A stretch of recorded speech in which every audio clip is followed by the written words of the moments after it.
Hello everyone, स्वागत है आपका एक और नई वीडियो में। और आज की इस वीडियो में हम अपना सॉल्व करने वाले हैं 8वां मॉक टेस्ट। इससे पहले हम 7 मॉक टेस्ट कर चुके हैं और इसके आगे हम 2 मॉक टेस्ट और सॉल्व करेंगे, क्योंकि मैंने आपको बताया था हम 10 मॉक टेस्ट सॉल्व करने वाले हैं, वो भी एसएससी जीडी के होने के 15 दिन पहले ही कर चुके होंगे। तो मैं आशा करता हूँ कि आपने वो सारे मॉक लगा चुके होंगे जो भी हमने पिछले 7 मॉक किए हैं। अपना 8वां मॉक है और स्टार्ट करते हैं बिना टाइम वेस्ट के। अपना देखो, पहला क्वेश्चन ही अपना यहाँ पे ब्लड रिलेशन का आ गया और ये क्वेश्चन बोल के रहा है, ध्यान से देखो यहाँ पे, है ना। खुद भी सॉल्व करते रहो, वीडियो को पॉज करो, खुद सॉल्व करो, फिर बस आपको आंसर मैच करना है और कुछ नहीं मैच करना। आप ये देखो कितने समय में सॉल्व कर दोगे, है ना। हालांकि सबसे कम समय में मैं सॉल्व करवा रहा हूँ यूट्यूब पे, है ना। मैं भी देखता हूँ एक एक घंटे में लोग एक एक मॉक टेस्ट सॉल्व करवा रहे हैं, लेकिन उसी मॉक टेस्ट को मैं इस तरीके से, इतने ट्रिक से और इस तरीके से एकदम एलिमिनेशन मेथड और वगैरह वगैरह यूज़ करके, टिप्स एंड ट्रिक्स यूज़ करके उसी मॉक टेस्ट को आधे घंटे में सॉल्व कर रहा हूँ, ठीक है। और यही जब आप खुद सॉल्व करोगे तो वो 10 मिनट का रह जाएगा समय। अब यहाँ पे देखो, pointing towards a picture of a girl, ठीक है, एक गर्ल की तरफ इशारा करते हुए रमन क्या कह रहा है, she is sister of my mother's husband, my mother's husband. इसका मतलब क्या है, जैसे अगर ये रमन है ना तो उसकी मम्मी ये हो जाएंगी और उसके पापा ये हो जाएंगे। भाई रमन ने ये बोला है, वो किसी गर्ल की तरफ इशारा करके बोलता है कि वो मेरे मम्मी के हस्बैंड के सिस्टर है। ये सिस्टर हो जाएंगी, वो कौन हो जाएगी, गर्ल हो जाएगी। तो अब यही पूछा आगे, how that girl is related to Raman. अब ये जो गर्ल है ये रमन से कैसे रिलेटेड है। भाई रमन के मम्मी के पति मतलब रमन के पापा की बहन, रमन के पापा की बहन मतलब father sister. Option number a ही इसका बिल्कुल करेक्ट हो जाएगा, ठीक है। तो आई होप आपको ये भी समझ में आया होगा। अब जैसे क्वेश्चन 2 देखो, यहाँ पे पेपर फोल्डिंग का सवाल आ गया। अगर मैं इसको यहाँ इस तरीके से मोड़ देता हूँ, ठीक है, फिर यहाँ फिर से इसको इस तरीके से मैं मोड़ देता हूँ, ठीक है, और फिर मैंने आगे चल के इमेज में यहाँ कट लगाया। यहाँ पे ध्यान देने की बात है, ये एक्चुअली में ये वाला जो चीज़ है ना, ये यहाँ तक पहुँचा ही नहीं है, ये केवल यहीं तक रह गया है। इसका मतलब जब मैं यहाँ पे कट लगा के खोलूंगा ना, तो जब मैं इसको फिर से ओपन करूंगा तो वो कट इन पे कहीं भी नहीं आएगा। क्यों? क्योंकि ये पूरा वहां तक मोड़ा ही नहीं गया, पूरे एकदम कॉर्नर तक मोड़ा नहीं गया। इसका मतलब इसका आंसर केवल ए हो जाएगा। गलती से ऑप्शन बी मत कर देना या फिर ऑप्शन सी मत कर देना। ऑप्शन डी तो मुझे पता है आप नहीं करोगे, लेकिन ऑप्शन सी और ऑप्शन बी में ज़्यादा बच्चे यहाँ पे कन्फ्यूज ही आ जाएंगे। लेकिन इसका आंसर क्या होगा, ऑप्शन ए हो जाएगा। यहाँ पे सही से देखो पेपर आखिर फोल्ड किस तरीके से गया है। सबसे पहले केवल इसको यहीं तक किया गया है, यहीं तक, है ना, और फिर यहाँ से यह ये वाला जो चीज़ है इसको फिर से एक बार और फोल्ड किया गया है। मतलब ये चीज़ ना यहीं तक आया है, यहाँ पर देखो ये केवल यहीं तक आ गया है। ये वाला जो चीज़ है बच गया है, यहाँ पे कोई भी दूसरा परत नहीं आया, दूसरा लेयर नहीं आया पेपर का, और यहीं पे छेद किया गया। इसका फिर से जब मैं ओपन करूँगा तो इस इन सब चीज़ों पर उसका कोई फर्क नहीं पड़ेगा। तो एक ही मेरा यहाँ पे छेद रह जाएगा, तो ऑप्शन नंबर ए ही इसका बिल्कुल करेक्ट हो जाएगा। अगले सवाल पे देखो, अगला सवाल हमारे यहाँ पे फिगर सीरीज का सवाल आ गया। भाई सबसे पहले मैं अगर फिगर को ऑब्जर्व करूँ तो सबसे पहले एक ड्रॉ किया, ठीक है, फिर उसका पेयर कर दिया, फिर उसको 3 कर दिया, ठीक है, फिर उसको देखो 4 कर दिया। इसका मतलब इस बार वो 5 कर देगा, और 5 किस में, केवल एक ना, ऑप्शन नंबर डी में मेरा मैच कर रहा है ना। ये सारे इसमें है ही नहीं, 5 5 से ज़्यादा है, केवल ऑप्शन नंबर डी में ये 5 है। अच्छा इस सवाल को देखो, क्वेश्चन नंबर 4 है अपने यहाँ पे। भाई अगर इसका कोड ये है, ठीक है, इसको इस तरीके से कोड किया गया, इसको इस तरीके से कोड किया गया। अगर यहाँ पे पैटर्न देखूं, देखो ऐसे सवाल आजकल बहुत चल रहे हैं, 2023 से ही हालांकि ये आना शुरू हुए, पहले नहीं आते थे, पहले बहुत कम आते थे, लेकिन अब ये ज़्यादा चलने लगे हुए हैं।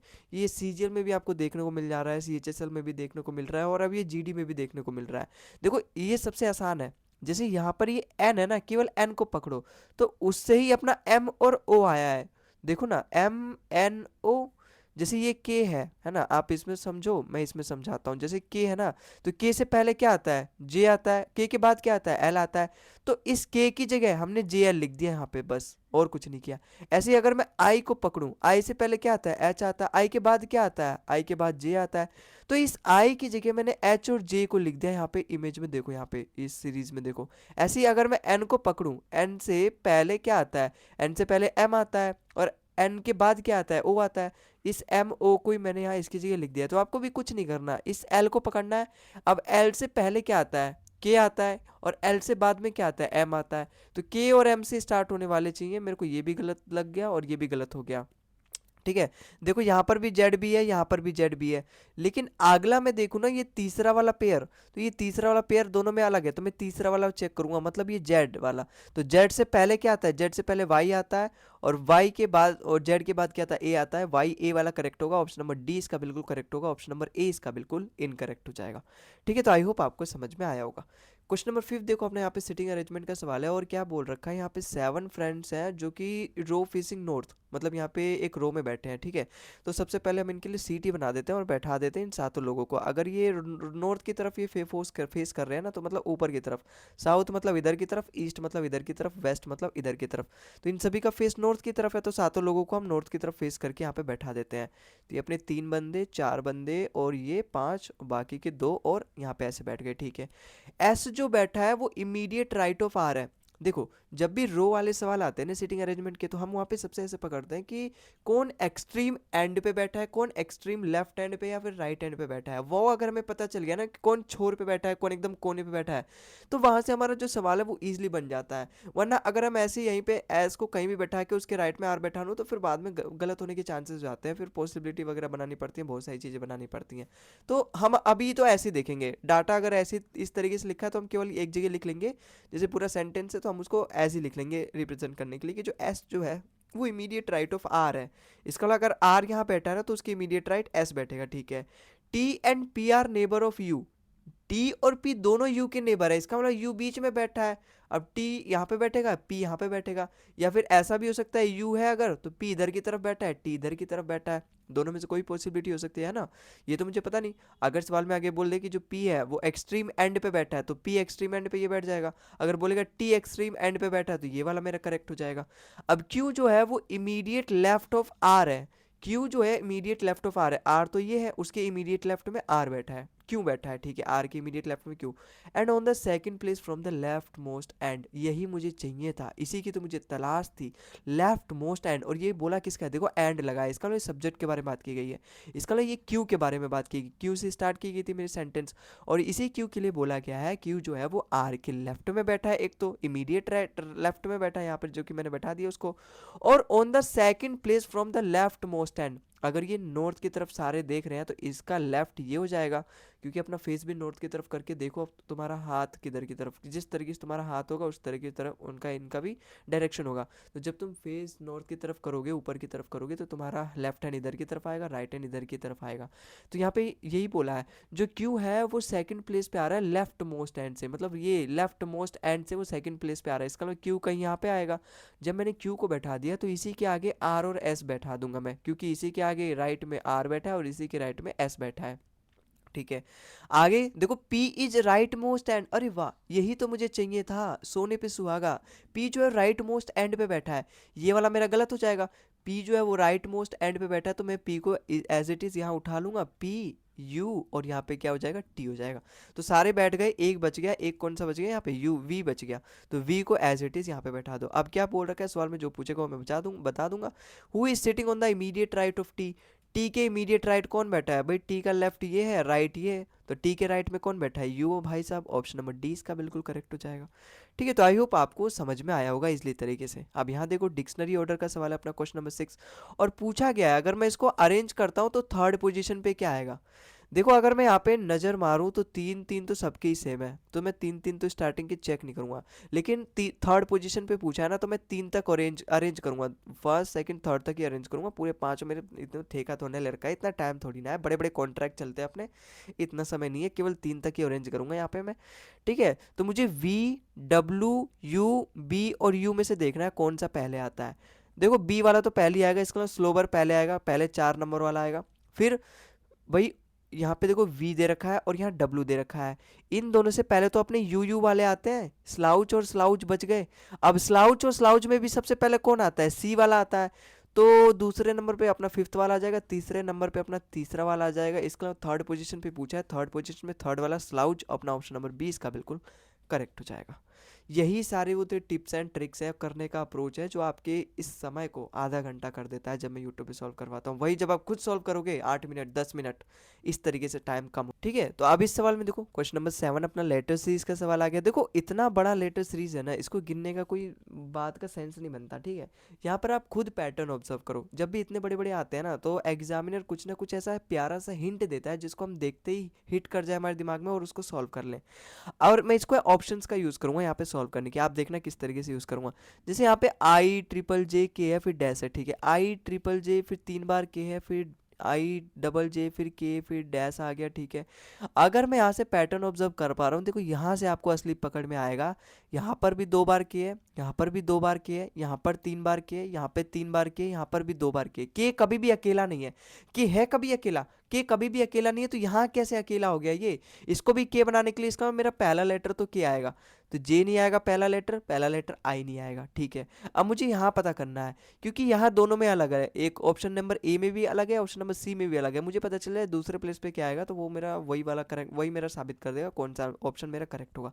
देखो यहाँ पर भी के एक ही बार दे रखा है, आई में इसने कर रखा है चेंजेस कि आई एक बार कर दिया, जे एक बार कर दिया, लेकिन पूरी सीरीज में अगर आप देखोगे ना, इसने कहीं भी के के साथ ऐसा व्यवहार नहीं किया कि के को केवल इसने अकेला छोड़ दिया। के को हमेशा इसने कपल के फॉर्म में रखा है। देखो आई यहाँ पे एक बार कर दिया इसने, ऐसे इसने जे भी आगे कहीं किया होगा, है ना, क्योंकि यही होगा। देखो यहाँ पे जे भी इसने कहीं एक बार कर दिया, लेकिन के मैं देख पा रहा हूँ ना, के सीधा आंखों में चमक रहा है। यहाँ 3 बार, यहाँ 3 बार, यहाँ 2 बार, कभी भी के अकेला है ही नहीं, तो यहाँ तो 2 बार के आएगा ही, साथ में यहाँ पर भी 2 बार के आना पड़ेगा इसको। तो 2 बार के से स्टार्ट कौन सा हो रहा है, मेरा एक ही ऑप्शन स्टार्ट हो रहा है, ऑप्शन नंबर सी इसका बिल्कुल करेक्ट हो गया। आगे बनते चलो, ऑप्शन नंबर ए इसका बिल्कुल गलत हो जाएगा। अगला सवाल देखो यहाँ पे क्या बोल रहा है, क्वेश्चन नंबर 8 में RQ 18 से 17, ठीक है। ये NO 14 से 15। लेटर सीरीज का जो लेटर का प्लेस वैल्यू याद करना मस्ट मस्ट है, कोडिंग डिकोडिंग में भी याद करना सिखाया हूँ और अल्फ़ाबेटिकल सीरीज में भी याद करना सिखाया हूँ, ठीक है। बिना ना उसके बिना आप लेटर सीरीज कर पाओगे, ना कोडिंग डिकोडिंग कर पाओगे, ना पेयर फॉर्मेशन कर पाओगे, ना नंबर ना फिर वो लेटर सीरीज के सवाल कर पाओगे, ना आगे आपको वो जो ये लेटर्स वाली भी तो एनालॉजी मिलती है वो भी नहीं कर पाओगे, ठीक है। तो इसकी प्लेस वैल्यू तो बहुत मस्त मस्त है, और ट्रिक भी पता है किस तरीके से याद करना है, ठीक है। ये जोटी वो ट्रिक का नाम है, जोटी से याद करते हैं। हालांकि मुझे तो उम्मीद है आपको याद होगा, क्योंकि आप मॉक टेस्ट सॉल्व कर रहे हो, अगले महीने आपका पेपर है, ठीक है। आर और क्यों का देखो यहाँ पे 18 से 17 हो गया, ठीक है। 14 से 15, भाई एक बार मैंने माइनस किया फिर +1 कर दिया, 18 से 17 माइनस कर दिया, 14 से 15 एक प्लस कर दिया, फिर 12 से 11 एक बार माइनस कर दिया, फिर 8 से 9 +1 कर दिया। इसका अपना जो अगला आएगा ना उसमें मैं माइनस करूंगा। देखो 6 से 8 प्लस का 2 कर दिया, ये तो गलत हो गया।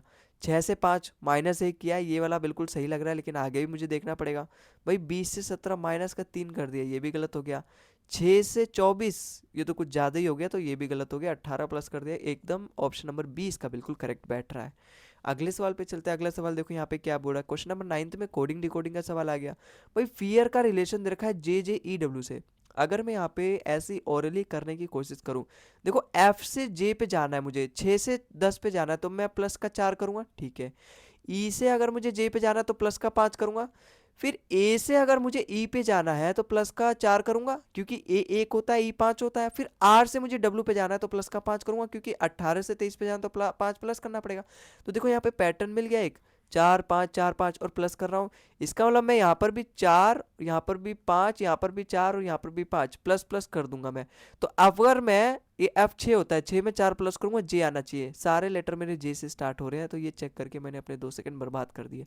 L में मुझे 5 प्लस करना पड़ेगा, Q आएगा, Q वाला मेरा गलत हो जाएगा। अच्छा A में मुझे 4 प्लस करना पड़ेगा, E आएगा, ये भी गलत हो गया। और T में मुझे 5 प्लस करना पड़ेगा, मतलब Y आएगा, तो ये भी गलत हो गया। ऑप्शन नंबर A इसका बिल्कुल करेक्ट हो जाएगा, ठीक है। तो आई होप आपको समझ में आया होगा। अगला सवाल देखो यहाँ पे क्वेश्चन नंबर 10 है अपना, पेपर फोल्डिंग का सवाल आ गया फिर से। अगर मैंने इसको इस तरीके से फोल्ड किया, फिर इसको इस तरीके से, तो मैं इसको खोलूंगा भी तो इसी तरीके से। तो जब मैं इसको इस तरीके से यहाँ पे खोलूंगा, तो यहाँ पर ये किस तरीके से बनता हुआ नजर आएगा, ये इस तरीके से बनता हुआ नजर आ जाएगा, ये इस तरीके से बनता हुआ नजर आएगा। है किसी ऑप्शन में, है ये चीज़ तो चारों ऑप्शन में दिख रहा है ना, चारों ऑप्शन में लगभग अभी तक चारों ऑप्शन में दिख रहा है ना। चारों ऑप्शन में ही दिख रहा है ना, हाँ चार ऑप्शन में दिख रहा है। तो अब मैं फिर इसको ऐसे खोलूंगा, तो जब मैं इसको ऐसे खोलूंगा तो ये कुछ इस तरीके से हो जाएगा, और ये कुछ इस तरीके से हो जाएगा, ये कुछ इस तरीके से हो जाएगा। और जब मैं फिर से जब मैं इसको खोलूंगा तो ये कुछ इस तरीके से हो जाएगा। तो ऐसा किस में दिख रहा है बताओ, किस में दिख रहा है ऐसा, केवल एक ही ऑप्शन में दिख रहा है। और अच्छा ये भी तो बनेगा, इसको भी मुझे बनाना पड़ेगा बीच में ये जो है, तो ये वाला कुछ इस तरीके से बनेगा, ठीक है। तो ये वाला यहाँ पे ये गलत हो जाएगा, ये वाला इनकरेक्ट हो जाएगा, केवल यही वाला सही होगा, ऑप्शन नंबर 20 का बिल्कुल करेक्ट हो जाएगा, ठीक है। तो आई होप आपको, ये तो पहले ही गलत हो गया था, ये 4 4 नहीं है, ये भी गलत हो गया, ऑप्शन नंबर ए भी गलत, केवल ऑप्शन नंबर 20 का बिल्कुल करेक्ट हो जाएगा, ठीक है। तो आई होप आपको समझ में आया होगा। अगले सवाल पे चलते हैं। अगला सवाल देखो यहाँ पे क्वेश्चन नंबर 8 फिर से अपना सिटिंग अरेंजमेंट का सवाल आ गया, और इस बार किस पे बैठा है, सर्कुलर टेबल पे बैठा है, facing opposite to the centre, मतलब सबका मुंह बाहर की तरफ है और 8 एथलीट है, ठीक है। तो अगर मैं यहाँ पे सर्कल बैठा के 8 लोगों को बैठा देता हूँ, 1 2 3 4 5 6 7, और ये अपने 8 लोग बैठ गए, ठीक है। अब आगे हम अपनी यहाँ से कथा स्टार्ट करते हैं। Koyal is third to the left of Rahul. Koyal जो है वो third to the left of Rahul है। अगर यहाँ पे राहुल बैठा है तो उसके राइट ये होगा, क्योंकि सभी की तरफ बाहर देख रहे हैं, ये लेफ्ट होगा, ये लेफ्ट होगा, और ये राइट होगा क्योंकि सभी तरफ बाहर देख रहे हैं। तो उसके third to the left of Rahul के कोयल बैठी है, राहुल के third to the left, first ये, सेकंड ये, थर्ड, इसका मतलब कोयल कहीं यहाँ बैठेगी, ठीक है। Tanu is third to the right of Chenu. अब ये तो पता नहीं राइट भाई, राहुल के तनु किधर बैठी है या फिर कोयल के तनु किधर बैठी है, तो मैं इसको यहीं पे ऐसे लिख दूंगा कि जो तनु है वो राइट में बैठी है चेनू के, और वो भी थर्ड टू द राइट। तो अगर चेनू यहाँ बैठा तो उसके थर्ड टू द राइट अपनी क्या बैठेगी, तनु बैठेगी। सबसे पहले ना इन सब चीज़ों को इरेज कर लो, ये वाली जो चीज़ें फालतू की चीज़ें मैंने यहाँ पे लिख दी है ना। अब यहाँ देखो, यहाँ पे क्या बोले, जो तनु है वो third to the right of Chenu बैठी है, ठीक है। Mohit is second to the right of Sunil. Mohit जो है वो सुनील के सेकंड टू द राइट बैठा है, ठीक है। Abhishek is second to the left of Chenu. Abhishek जो है वो second to the left of Chenu. अगर यहाँ पे चेनू बैठे तो उसके सेकंड टू द लेफ्ट यहाँ पे अभिषेक बैठेगा, ठीक है। Tanu is second to the left of Sunil. Tanu जो है वो second to the left of Sunil है यहाँ पे। इसका मतलब अगर सुनील यहाँ बैठेगा तो सेकंड, ये फर्स्ट हो गया, सेकंड टू द लेफ्ट। फिर हुई second second to the right of Rahul. देखो राहुल और यहाँ पे कोयल में तो केवल यही चीज़ बोल रखा है कि जो केवल कोयल है वो third to the left Rahul में है। तो क्यों ना मैं इनको बाद में बैठाऊँ, सबसे पहले तो इनको बैठाऊंगा मैं, ठीक है। क्यों ना मैं इनको बाद में बैठाऊं। यहाँ पे क्या रिलेशन दे रखा था, इसके थर्ड टू द लेफ्ट अपनी कोयल बैठी है। पता है क्यों सबसे पहले इनको बैठाऊं, क्योंकि इनमें जब मैं देखूंगा तो यहाँ पर भी तनु है और यहाँ पर भी तनु है, तो दोनों को मैं कॉमन ले सकता हूँ। तो अगर मैं तनु को यहाँ बैठाऊं तो तनु के second to the right Sunil बैठा है, अब इसका राइट तो ये हो जाएगा, तो यहाँ पर कहीं अपना सुनील बैठेगा, और फिर उसके भी सेकंड टू द राइट अपनी कौन बैठेगी, एम से कौन था यहाँ पे, मोहित बैठेगा, तो यहाँ पर अपना कहीं मोहित बैठेगा, ठीक है। अच्छा, तनु के third to the left Chinu बैठेगी, तो 1 2 3 third to the left Chinu अपनी यहाँ बैठ जाएगी, और चीनू को भी एक छोड़ के मतलब सेकंड टू द लेफ्ट अभिषेक, अभिषेक यहाँ बैठ जाएगा। फिर बाकी के जो बचे मेरे पास यहाँ पे कोयल और राहुल और ये सुनील और मोहित, तो ये सब बैठ गए, केवल ये दोनों बच गए। अब इन दोनों के बीच में भी 2 लोग बैठेंगे, है ना। तो इसका मतलब अगर, और यहाँ पे बोला गया जो कोयल है वो राहुल के थर्ड टू द लेफ्ट बैठेगी, है ना। देखो मैं राहुल को यहाँ नहीं बैठा सकता, यहाँ तो नहीं बैठा क्योंकि यहाँ पे सारे जगह केवल यहीं पे बैठा सकता राहुल, तभी तो इसके थर्ड टू द लेफ्ट यहाँ पे कोयल बैठ पाएगी। अब यहाँ पे एक बच गया, और ये किसके लिए बचा है, अंकित के लिए बचा है, ठीक है। तो यहाँ पे अंकित बैठ जाएगा, ठीक है। अब सवाल में क्या बोला है, who is sitting second to the right of Rahul. Rahul के सेकंड टू द राइट, देखो राहुल अपना ये है, अब उसके सेकंड ये वाला चीज़ तो लेफ्ट में, क्योंकि सबका मुंह राइट बाहर की तरफ है, तो ये राइट में अपना सेकंड टू द राइट अभिषेक बैठा है। अभिषेक इसका बिल्कुल करेक्ट हो जाएगा, ऑप्शन नंबर डी इसका बिल्कुल करेक्ट हो जाएगा, है ना, क्योंकि ये तो फर्स्ट टू द राइट है सुनील, अब ये सेकंड टू द राइट अभिषेक हो जाएगा, ठीक है। तो आई होप आपको ये सवाल भी समझ में आया होगा। अगले सवाल पे चलते हैं। अगला सवाल देखो, यहाँ पे फिगर सीरीज का फिर से सवाल आ गया। अगर मैं यहाँ पे किसको यहाँ पे देखूँ, सबसे पहले अगर मैं ऑप्शन में देखूँ ना, तो इन दोनों में देखो अलग अलग है, यहाँ पर भी एट द रेट है, यहाँ पर भी एट द रेट है, तो इसका मतलब इन दोनों में से एट द रेट की यहाँ पर होने की 50% प्रोबेबिलिटी है। तो मैं सबसे पहले इसी को चेक करता हूँ, एट द रेट कहाँ पर आएगा, मैं यही चेक करता हूँ सबसे पहले। अगर ये यहाँ पर है तो ये अब यहाँ आ गया, ठीक है। फिर ये एक स्किप कर दिया इसने, यहाँ आ गया, फिर ये यहाँ आ गया, मतलब अब ये यहाँ आ गया, इसने कितना स्किप किया, 1 2 2 स्किप किया, तो अब ये 3 स्किप कर देगा, तो 1 2 3 स्किप करके फिर से ये यहीं आ जाएगा। समझ में आ रहा है, ये स्किप का खेल चल रहा है। पहले अगर ये यहाँ पे था ना तो उसने कुछ भी स्किप नहीं किया, वो अगली पोजीशन पे आ गया। जब वो यहाँ आ गया तो अब वो देखो यहाँ पर आ चुका है, इसका मतलब वो इस वाले पोजीशन पे नहीं आया, डायरेक्ट इस पे आ गया है, अल्टरनेट पे आ गया। या फिर आप ऐसे कर दो, इसने एक एक जो है वो स्किप कर दिया है। अब जब वो यहाँ पे है तो मैंने अगली फिगर में देखा वो यहाँ आ गया, इसका मतलब 1 2 2 स्किप कर दिया, इस बार उसने 2 प्लेस स्किप कर दिया, 2 बार जंप कर दिया, फिर तीसरे में आके आ गया, तो इस बार वो 3 जंप कर देगा, तो 1 2 3 जंप कर देगा, इसका मतलब वो यहीं आ जाएगा फिर से। तो इसमें भी नहीं है वो यहीं पे, और इसमें भी नहीं है, तो केवल ये दोनों मेरे करेक्ट हो सकते हैं। और इन दोनों में अब मुझे देखना पड़ेगा कि इन दोनों में से आखिर कौन सा करेक्ट होगा। तो केवल अपनी इन दोनों की पॉसिबिलिटी यहाँ पे करेक्ट बैठी है। अब इन दोनों में मैं देखूंगा कॉमन, तो देखो स्टार को मैं चेक ही नहीं करूंगा क्योंकि स्टार तो दोनों में एक ही जगह है। मैं चेक करूंगा क्वेश्चन मार्क और ये एक्सक्लेमेशन साइन। क्वेश्चन मार्क को चेक करते हैं। अगर पहले अपना क्वेश्चन मार्क यहाँ था तो अब वो ऊपर चला गया, मतलब एक भी स्किप नहीं किया, फिर वो यहाँ आ गया, इसका मतलब उसने एक स्किप कर दिया। अब वो यहाँ है तो अब वो यहाँ आ गया, इसने इसने इसने एक दो दो स्किप कर दिया, फिर वो यहाँ आ गया। अब ये जब क्वेश्चन मार्क यहाँ पे तो तीन स्किप कर देगा, एक दो तीन, इसका मतलब यहीं पे आ जाएगा क्वेश्चन मार्क। तो क्वेश्चन मार्क केवल यहीं पर एक ही में, ऑप्शन नंबर ए इसका बिल्कुल करेक्ट हो जाएगा। इसमें तो क्वेश्चन मार्क नीचे आ गया, तो ऑप्शन नंबर डी इसका बिल्कुल गलत हो जाएगा। ये दोनों तो पहले ही एलिमिनेट हो गए थे क्योंकि एट द रेट यहाँ आना चाहिए था। तो आई होप आपको समझ में आएगा, ऑप्शन नंबर ए इसका बिल्कुल करेक्ट हो जाएगा।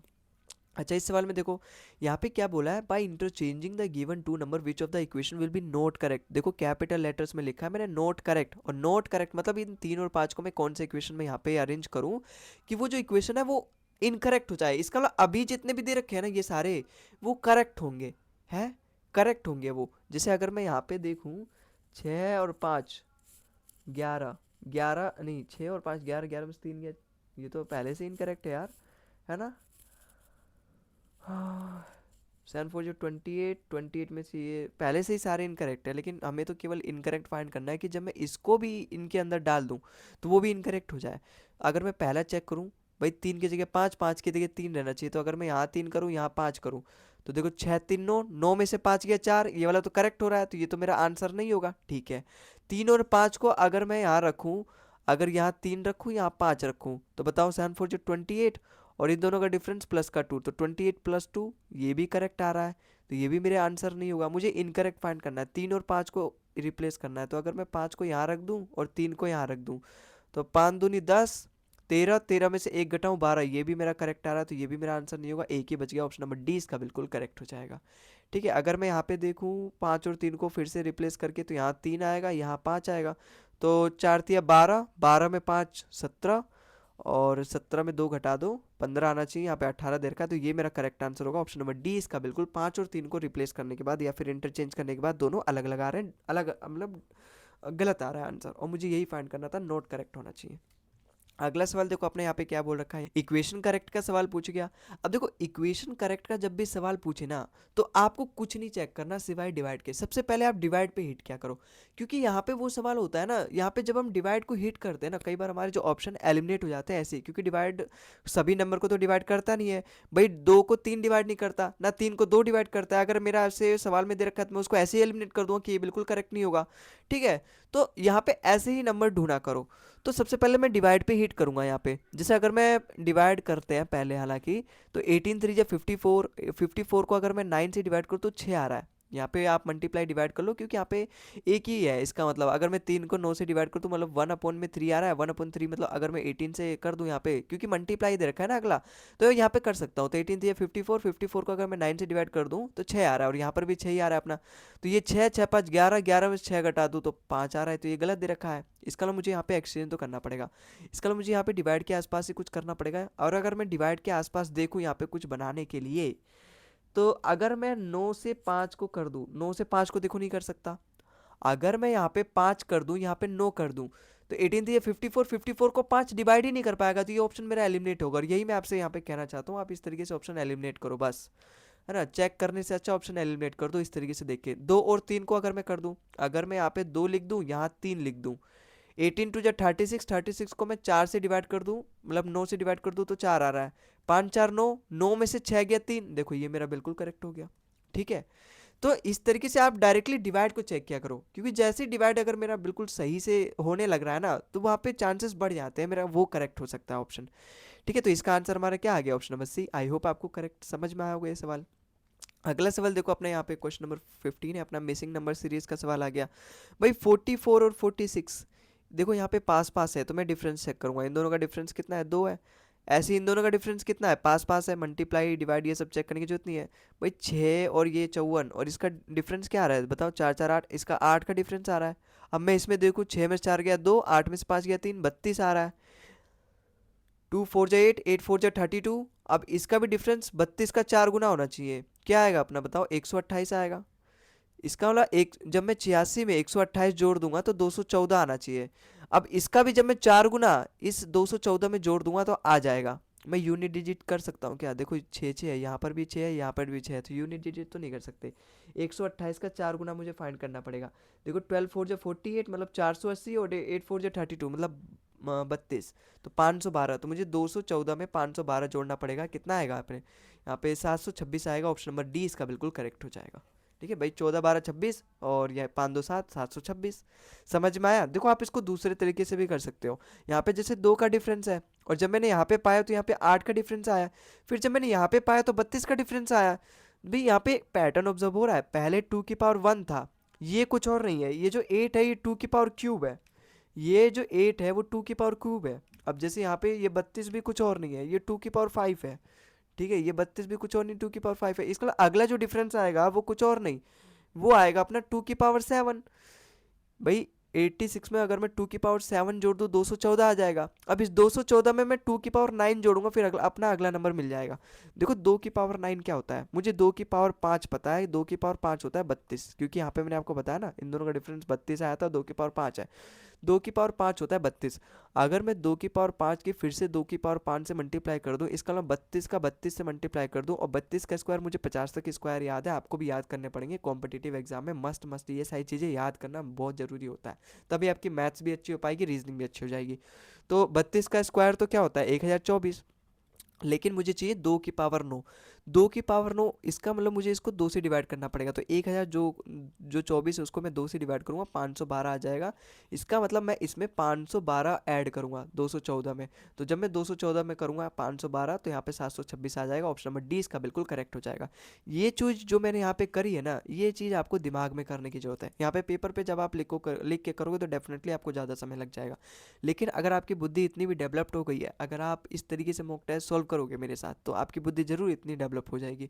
तो जब आप इस तरीके से सोचोगे ना, तो आप मन में ही करने लगोगे ये सब चीज़ें, आपको पेपर वेस्ट करने की ज़रूरत ही नहीं है इन सब चीज़ों को। ये भाई भाई 2 की पावर 9, 2 की पावर, चलो 2 की पावर 9 नहीं, 2 की पावर 5 तो सबको पता होती है 32 होता है, क्योंकि 2 की पावर 4 16 होता है, 2 टू जो 4 टू जो 2 16, 16 टू 30, 2 की पावर 32 हो गया। 32 का स्क्वायर याद ही है मुझे, 50 तक स्क्वायर याद करना ही है मुझे, तो 32 का स्क्वायर 1024, लेकिन मुझे 2 की पावर 9 चाहिए। अब 1024 है, 2 की पावर 10 है, तो मैं 2 की पावर 10 को एक बार और 2 से डिवाइड कर दूंगा, 2 की पावर 9 हो जाएगा, तो 1024 को भी मैं 2 से डिवाइड कर दूंगा, 512 आ जाएगा। इसको मैं 2 से 14 में मैं 512 जोड़ूंगा, 726 आ जाएगा। ठीक है, हालांकि ये वाला जो चीज़ है ना यहाँ पे, ये तो आपको पहचानना पड़ेगा, ये डिफरेंस निकालने के बाद ही पता चलेगा कि ये 2 की पावर 1 है, ये 2 की पावर 3 है, ये 2 की पावर 5 है, ये 2 की पावर 7 है। तो यहाँ पे तो आप डिफरेंस जब निकालोगे, इन दोनों के बीच में डिफरेंस 2 आए, इन दोनों के बीच में 8 आए, इन दोनों के बीच में 32 आए, इन दोनों के बीच में 128 आया, फिर अगला जो डिफरेंस आएगा वो 512 का आएगा। तो ये तो आपको पता करना पड़ेगा। ठीक है, इतना तो आपको पता करना पड़ेगा, ऐसे ही नहीं नौकरी मिल जाएगी। यही तो कंपटीशन का नाम है और यही कंपटीशन में चलता है। अच्छा यहाँ पे देखो क्वेश्चन नंबर 16 में सिलोजिज्म का सवाल आ गया। No land is water, no land is water, अगर ये लैंड है तो इसका एक बूंद भी अपना पानी नहीं है। ठीक है, और पानी का एक बूंद लैंड नहीं है। नो वाटर इज एयर, अच्छा जी जास्ती दुश्मनी चल रही है, नो वाटर इज एयर। ठीक है, फिर नो एयर इज फॉरेस्ट, ओहो फॉरेस्ट से भी इनकी लड़ाई चल रही है, नो एयर इज फॉरेस्ट। अब देखो अगर मैं यहाँ पे conclusion, no land is forest, no land is forest, भाई फॉरेस्ट की इससे एयर से दुश्मनी थी, लैंड की नहीं है दुश्मनी। सम लैंड इज फॉरेस्ट हो सकता है, पॉसिबिलिटी करेक्ट हो सकती है, नो तभी करेक्ट होता है जब मेरे यहाँ पे स्टेटमेंट में साफ साफ दिखाए। अगर यहाँ पे बोल देता ना कि सम वाटर इज लैंड, एकदम नहीं, कट्टर दुश्मनी चल रहा है, एक दूसरे को देख के तुरंत चाकू मार देंगे, गला घोट देंगे एक दूसरे का, लेकिन यहाँ पे लैंड और फॉरेस्ट का बोल है, बहुत दूर के दूर के दूर के दूर के रिश्तेदार की बात की जा रही है। तो यहाँ पे इन दोनों में रिश्ता बन सकता है, पॉसिबिलिटी के चांसेस है, तो ये मेरा ऑप्शन नंबर ए गलत हो जाएगा। ठीक है, नो का तभी आप देखो करो जब स्टेटमेंट वो सारी चीज़ें बोले करे। अच्छा यहाँ पे देखो सम एयर आर वाटर, कुछ एयर वाटर हो सकते हैं, भाई यहाँ पे तो कट्टर दुश्मनी चल रही है? बिल्कुल भी नहीं हो सकती, क्योंकि यहाँ पे नो का रिलेशन दे रखा है। जब नो का रिलेशन दे रखा है तो ना ही सम का वो रिलेशन होगा, ना ही पॉसिबिलिटी हो सकती है। तो यहाँ पे ये भी गलत हो गया, क्योंकि यहाँ पे सम एयर दे रखा है, पॉजिटिव दे रखा है, यहाँ नेगेटिव उनके बीच में पहले चला है, तो दोनों कंक्लूजन गलत हो जाएंगे। मेरा नाइदर वाला करेक्ट हो जाएगा, ऑप्शन नंबर बी इसका बिल्कुल करेक्ट हो जाएगा। अगले सवाल पे चलते हैं। अगला सवाल देखो यहाँ पे क्वेश्चन नंबर 17 में भाई मिसिंग नंबर सीरीज है, 111 122 133, देखो 11 11 ऐड किया जा रहा है। अगर मैं इसमें 11 ऐड कर दूँ 22 आ गया, एक को अगर मैं छोड़ दूँ, एक को मैं भूल जाऊँ, तो इसमें फिर से अगर मैं 11 ऐड कर दूँ तो 22 में 33, फिर से अगर मैं इसमें 11 जोड़ दूँ मतलब 44, 144, ऑप्शन नंबर डी इसका बिल्कुल करेक्ट हो जाएगा। क्या था इस सवाल में? कुछ नहीं था। इस सवाल को देखो क्वेश्चन नंबर 18 था अपना भाई, यहाँ पे देखो सी ए एस के एम का रिलेशन ये दे रखा है, ठीक है, और चार्म का रिलेशन ये दे रखा है कोडिंग, और सी आई ई ओ एस का दे रखा है ये, तो मुझे एच का फाइंड करना है। देखो जो चीज़ दे रखा है ना उस पर डायरेक्टली हिट किया करो। जैसे यहाँ पे एच पूछा है ना, तो मैं सबसे पहले अपने वर्ड में देखूंगा किसमें एच है। इसमें एच नहीं है तो इसको मैं चेक ही नहीं करूंगा। इसमें एच है चार में, इसका मतलब जो चार में वर्ड लिखा है उसके जितने भी कोडिंग होंगे ना उन्हीं में से, ये जैसे यहाँ पे 13576 है, इसी में से मेरा कोई एक एच का वैल्यू है। क्योंकि यहाँ पे चार ही वो वर्ड है चार्म जिसमें एच मेरा पाया गया है, ना ही सास्क में भी है, इसमें भी नहीं है, कास्क में भी पता नहीं क्या है, सी एस के में इसमें भी नहीं है, केवल इसी में। इसका मतलब ये चार्म की नंबर कोडिंग की गई है ना, इसी में से मेरे कहीं ना कहीं एच की वैल्यू होगी। तो मैं अपने ऑप्शन में मैच करूंगा। देखो सेवन भी है तो मेरा सेवन करेक्ट हो सकता है, वन भी है वन भी करेक्ट हो सकता है, तीन भी है तीन भी करेक्ट हो सकता है, चार नहीं है। इसका मतलब मेरे चार में से एच की कोडिंग चार नहीं है ना, मेरा ऑप्शन में चार फिर करेक्ट होगा। ठीक है, क्योंकि चार में एक ही में वर्ड एच यूज हुआ है, इसी में यूज हुआ है। जब इसमें ही चार नहीं है पूरे वर्ड में, इसका मतलब एच के लिए भी चार यूज नहीं किया गया है, तो चार अपने एच का वर्ड होगा ही नहीं, कोड होगा ही नहीं, क्योंकि यहाँ पे चार का ही पूछा है। अब मैं धीरे धीरे एलिमिनेशन करूंगा। जैसे अगर मैं यहाँ पे देखो चार में दे रखा है, यहाँ पे देखो सी एस के एम दे रखा है, ये ट्रिक तभी अपना आएगा काम जब इन दोनों में एच एच नहीं है ना। अगर इन दोनों में एच एच कॉमन होता तो फिर मैं इसको नहीं इससे मैच करता, फिर मैं यहाँ एलिमिनेशन करना है। अब मुझे एच को छोड़ के बाकी के दूसरे एलिमेंट्स को, दूसरे लेटर्स को एलिमिनेट करना है। भाई इन तीनों में से कोई सा भी एच का हो सकता है, एच के सिवा में देखना है। देखो एच यहीं पर प्रेजेंट है, यहाँ पर तो प्रेजेंट नहीं है, लेकिन यहाँ पे वो सारे लेटर्स यूज हो रखे हैं जो चार में है। जैसे सी है, सी यहाँ पर भी है, अब सी है और एम भी है ना, और तो कुछ नहीं। इसका मतलब दो लेटर है, तो दो लेटर, इसका मतलब दो इसमें से कुछ ना कुछ मैच कर रहे होंगे। दो नंबर कोडिंग इसमें भी होंगे जो यहाँ पे चार में भी होंगे, और वो एच को छोड़ के होंगे, वही मेरे लिए काफी है एलिमिनेशन के लिए। देखो सात इसमें है और यहाँ पे तो कहीं एच भी है ही नहीं। भाई सी एस के एम में कहीं एच नहीं है, लेकिन उसमें सात है, और सात मेरे चार में भी था, तो यहाँ पे सात एच के लिए यूज नहीं आया, ये गलत हो जाएगा। अच्छा एक भी है, एक भी है देखो, लेकिन कहीं भी एच नहीं है सी एस के में, इसका मतलब एक जो है वो एच के लिए यूज नहीं हुआ, केवल एक ही बच गया। ऑप्शन नंबर सी इसका बिल्कुल करेक्ट हो जाएगा, जो अपना तीन कोड है वो एच के लिए यूज हुआ। क्वेश्चन नंबर 19 देखो, डाइस वाला क्वेश्चन आ गया। भाई दो पोजीशन दे रखा है, मुझे अपोजिट फेस बताना है तीन के। अब देखो यहाँ पे दोनों डाइस में अगर मैं ऑब्जर्व करूँ, देखो दोनों में पाँच और चार कॉमन है, पाँच और चार कॉमन है, इन दोनों को काट दो, छः का तीन अपोजिट हो जाएगा, तीन का छः अपोजिट हो जाएगा। ऑप्शन नंबर सी इसका बिल्कुल करेक्ट हो जाएगा, कुछ नहीं था। अगले सवाल पे चलते हैं। अगला सवाल देखो, आखिरी क्वेश्चन आज का। भाई यहाँ पे टी वाई सी का कोड दे रखा है डब्ल्यू बी एफ, ठीक है। अगर मुझे टी से डब्ल्यू पे जाना है, 20 से 23 पे जाना है, तीन प्लस करूँगा, ठीक है। मुझे 25 से, ये बी दो भी है और साथ में 28 भी है, क्योंकि 26 तक जब मैं चलता है फिर से एक साइकिल और स्टार्ट हो जाती है, तो ए बी, अगर ये 26 है तो ये 27वां है, फिर 28वां है। तो अगर मुझे 25 से 28 पे जाना है तो मैं तीन प्लस करूंगा, ठीक है। फिर सी से, मतलब तीन से अगर मुझे 6 पे जाना है, फिर से मैं तीन प्लस करूंगा, तो तीन तीन का प्लस यहाँ पे चल रहा है। तो ए से वी जाने पे तो बहुत ज़्यादा प्लस करना पड़ेगा भाई, ये तीन तो नहीं हो रहा प्लस करके। पी से जेड जाने पे भी बहुत ज़्यादा प्लस करना पड़ेगा। एल से एम जाने पे भी, देखो एल एम अगला ही लेटर है, तीन प्लस नहीं करना, एक ही प्लस करने पे आ जा रहा है, तो एक ही बच गया मेरा। ऑप्शन नंबर सी डी इसका बिल्कुल करेक्ट हो जाएगा। भाई तीन से छः पे जाना है मुझे, तीन प्लस करना पड़ेगा। डी से मुझे जी पे जाना है, चार से सात पे जाना है, तीन प्लस करना पड़ेगा। छः से नौ पे जाना है तो तीन प्लस करना पड़ेगा, यही मेरा बिल्कुल करेक्ट आंसर है। ठीक है, तो आई होप आपको आज का मॉक टेस्ट भी समझ में आया होगा, अच्छा लगा होगा, मुझे तो बहुत मज़ा आया आपके साथ सॉल्व करने में। ठीक है, अगर आपको वीडियो पसंद आए तो वीडियो को भी लाइक कर दो और अपना फीडबैक भी दिया करो यार, है ना। और ये भी बताना आपको आपके कितने नंबर आए। खैर है ना, मुझे तो लगते हैं पूरे नंबर आए होंगे 20 में से, क्योंकि क्वेश्चन में उतना दम था नहीं। और इसी तरीके से आपके एसएससी जीडी एग्जाम में भी आपको देखने को मिलेंगे। ठीक है, तो अगले मॉक टेस्ट में मिलते हैं, मॉक टेस्ट नंबर 9 में और फिर 10 में। तो इस तरीके से हम अपने 10 मॉक टेस्ट पूरा कर चुके होंगे। ठीक है, तो अगले मॉक टेस्ट में मिलते हैं, तब तक के लिए जय हिंद जय भारत।